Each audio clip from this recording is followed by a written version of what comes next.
Hello everyone! Happy Trucking Channel sa inyo lahat guys. Welcome back sa ating channel. At sa mga bago lang dito sa ating channel, mga napadaan lang guys, huwag nyo kalimutang mag-subscribe, mag-like and mag-share sa ating channel. Ayan, for today's video, papakita ko nga pala sa inyo yung mga 2 weeks ago arrival. And now is yung iba tapos na i-convert, yung iba kino-convert na, yung iba last week lang dumating. Ayan, tapos may nakikita kayo dito guys na FVR na 10 stud tapos 6HK1 special unit nga pala yan guys, no.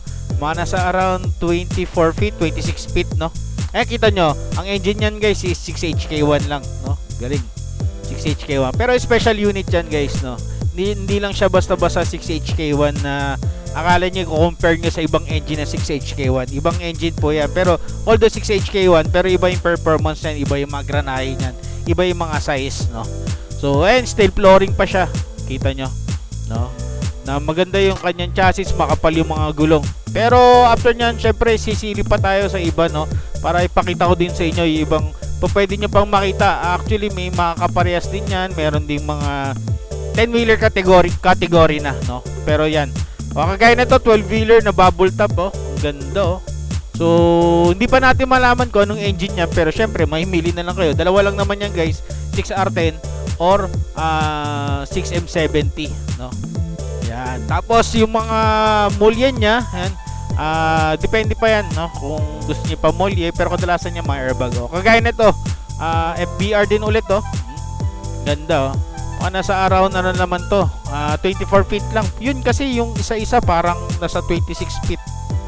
6HK1 pa rin yan. Special unit ang tawag diyan sa mga Japan surplus na truck, and until now kino-convert pa siya. Tapos yan, balik tayo dito. Meron nga pala ditong freezer close ban. Dito parang tinanggal yung yung sub engine or baka wala lang. Pero tingin ko merong sub engine yan . Tapos syempre iikot pa tayo dito, no? Tingin-tingin lang tayo dito kasi alam niyo naman guys, no, may mga nagpapahanap pa rin sa atin ng mga unit at sabi ko nga sa kanila, mag-upload ako ng mga video na madadaanan ng lente natin at kung may katanungan kayo, ayan, PM na lang kayo sa ating Facebook page. Pwede kayong mag-message sa Viber and WhatsApp.